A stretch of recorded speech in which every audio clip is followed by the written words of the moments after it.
you, and he never shares. Highland Pushkar Stadium, an old rivalry renewed. Penn State rolled last year in their first meeting in 30 years with West Virginia. Last time the Mountaineers beat the Nittany Lions, mentioned it earlier, they went on to play for the national championship, and many believe West Virginia's been a little bit overlooked given the guys they have coming back in the running game. They're unranked in the preseason, but look what they've done under head coach Neal Brown in non-conference home games.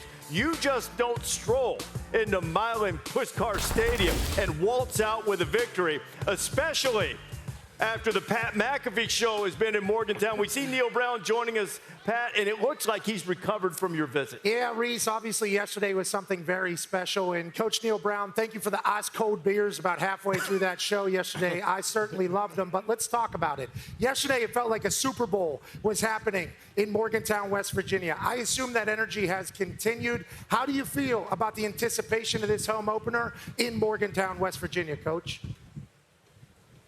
Well, Morgantown's electric today, and it was electric yesterday. Pat, I appreciate you and all the guys being here.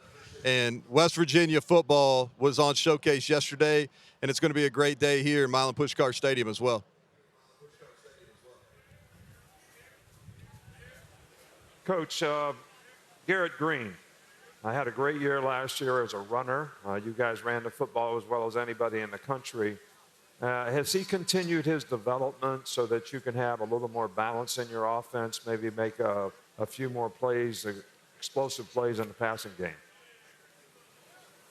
Well, Coach, we have to, and that's been the real focus since January after we beat North Carolina in the bowl game, is Garrett, along with his personal quarterback coach down in Mobile, David Morris, and Tyler Allen, our quarterback coach, is really how do we turn Garrett in just from a playmaker to an efficient passer.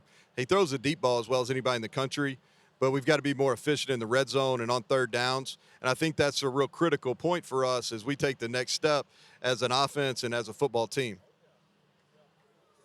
Coach, it's 1,000 degrees here in Texas. I know the same is there in Morgantown. It's massive. Couches are getting nervous. Good luck the rest of the way, and thank you for taking time, Coach.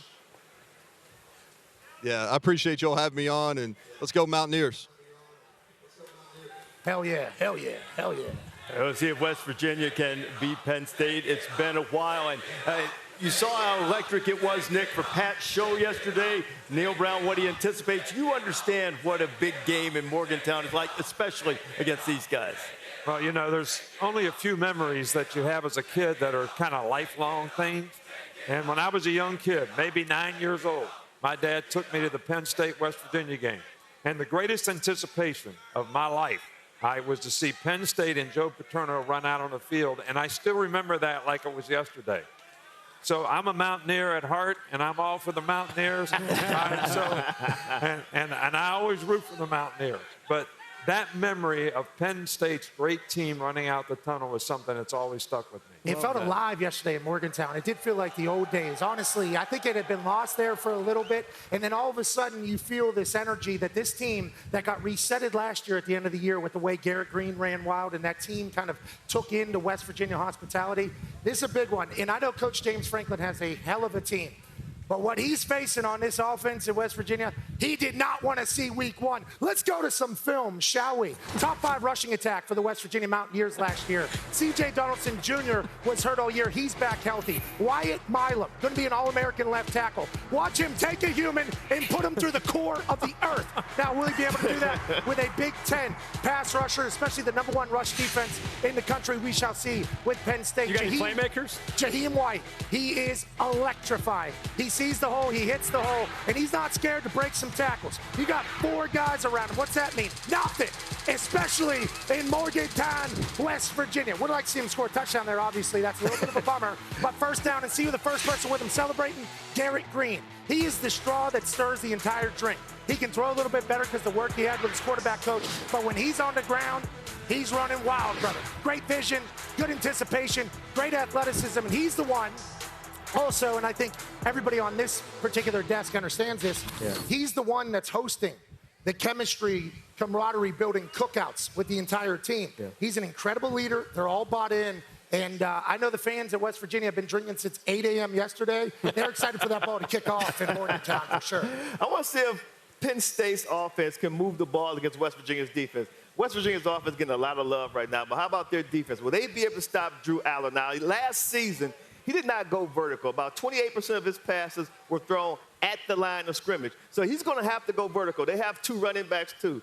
Nick Singleton, Katron Allen, those guys can go. I think the Mountaineers are going to crowd the line of scrimmage and make Drew Aller beat them with his arm today. Make no mistake, Drew Aller has plenty of arm to be able to make those plays. The question to me, especially with, not just against West Virginia, it's the whole season. Has Penn State's offense taken that next step as far as pushing the ball downfield? Do they have the receivers? They got a quarterback. Do they have the receivers that can win the one-on-one battles? Because West Virginia, they are going to load up against those 2 talented backs and that big offensive line, leave those corners on islands. And until Penn State can make them pay for that, they're going to have to deal with an overloaded line of scrimmage. So, but Aller can spin it, man. That kid's a big, powerful quarterback. And, man, that is maybe the biggest factor in the game. Remember, Penn State has a new offensive coordinator. Penn State was one of the worst teams in the country at explosive plays last year. Andy Kotelnicki comes in from Kansas. They were one of the best.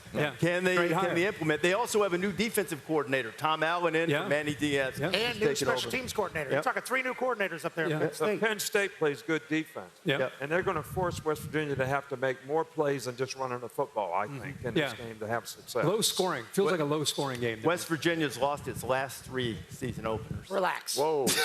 I don't know, you might have heard that there's been a lot of movement in college football. I think there are 13 new head coaches at the FBS level, the Power 5 level, and there have been thousands of players who have moved and played for different teams. It is time now for a stirring edition of Where's He At? So, Kirk, we're going to run through some guys. Stop, and then tell me where he's at. Stop. Ooh. Tyler Shuck. Go ahead. Ooh. Louisville. What does it take?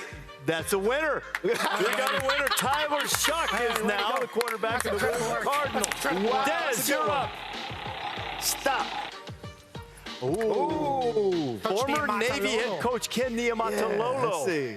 Now, let me give you a little hint. Niumatalolo was director of leadership for Chip Kelly at UCLA last year. Wow. Where's Coach Ken now? Time running out, Des. Oregon? H. No. He's at Ohio State? He's a head coach. No, he's head coach at San Jose State. I have no idea where No, I said he worked for Chip Kelly last year. But you just told us he was at Ohio State pretty much. No, I didn't. I said last year, UCLA. Nick, you're up. All right, Coach, first Say stop. That was a tough one. Very tough. Say stop. He's waiting. He's big money. It's random. Oh, they stopped. TJ Finley. He is at Western Kentucky going to play Alabama this week. Wow. We played him when he was at Auburn. We played him when he was at LSU. Say, hold on a second. Yeah. We're just kind of like having fun. He went and looked at every player. Every player. That was pretty impressive. Here we go. That was impressive. Stop. Oh, man. KJ. See, these are easy, bro. They gave y'all some layups. I'll tell you what, he won 7 of 14 the other night. They gave y'all He won layups, 7 of 14 man. the other night, had 2 tuds, had a Bruh. couple slip out of his hands. He's under UCF. Easy. They had a big win. But, Down there with Gus Malzahn. Yeah. Formerly at Arkansas, obviously now he's at UCF. I feel real good that was mine. Nick, you're back up here. I love it. I need to call a friend. You got to say, Can I Look call a at Nick friend? trying to find the one he knows. Isaiah Bond, one of our players, actually made a 4th down catch that was big in the SEC championship game right before the half. Yeah. He's at Texas now. Oh, okay. He's at Texas. He's a We're sorry. Hey, how about this? He says 4th down catch in the SEC championship game. There was a nice one against Auburn, too. Pat. What are we doing here? look at your jacket. Look at your jacket. Yeah, absolutely. This guy went straight up to the Blues team that we love up there in that state. That is, Oh, my God, this guy's in Kentucky right now. I knew it. You knew it. Great. Perfect. I mean, how? There's 1,000 kids in the portal. I have like no help. Des, you're up, buddy. Stop. Oh, this is a good one. Former Baylor quarterback Blake Shapen. Where's he at? 3rd team? Nope, second. Second team? Yeah. Look at Reese. Reese does this. What you think, Coach? It's a tricky one. What you think, I Coach? actually watched them. Hey, where'd you see him? Oh. Yeah, I have no idea. What do you say, Herbie? Zero idea. Go ahead. Texas Tech. That is incorrect. Cowbells, baby. Cowbells. Cowbells. Yeah. Mississippi State. I get the last one. Before you get the last one, here you go. What do you got, kid? What do you got? All right. Stop. Mississippi I went State. early. Oh, see what I'm saying? Y'all Nick get the easy ones. Are you kidding me? He had 10 sacks last year from dude. Yes. 10 sacks. He was tied for the conference lead. How you gotta get these easy ones? Don't worry about it. Kidding me? Don't worry about it, Des. I feel good about it, though. They lose their number 1 sack getter last year. He's a bad man. So bringing him in, big deal. I Man. just asked Coach Yelko about him. Number 11. His Keep an eye on eyes him. lit up. I can tell you didn't play with your hand. He's about to have a night. Coach, he's about to have a night. This Yeah, kid, it's real deal. And you know what? Have a night. Hometown guy, too. Overlooked in recruiting. He was from He was a here in middle Bryant. linebacker. Now he's back undersized. here He's thrown 50 playing pounds. for the Aggies. How much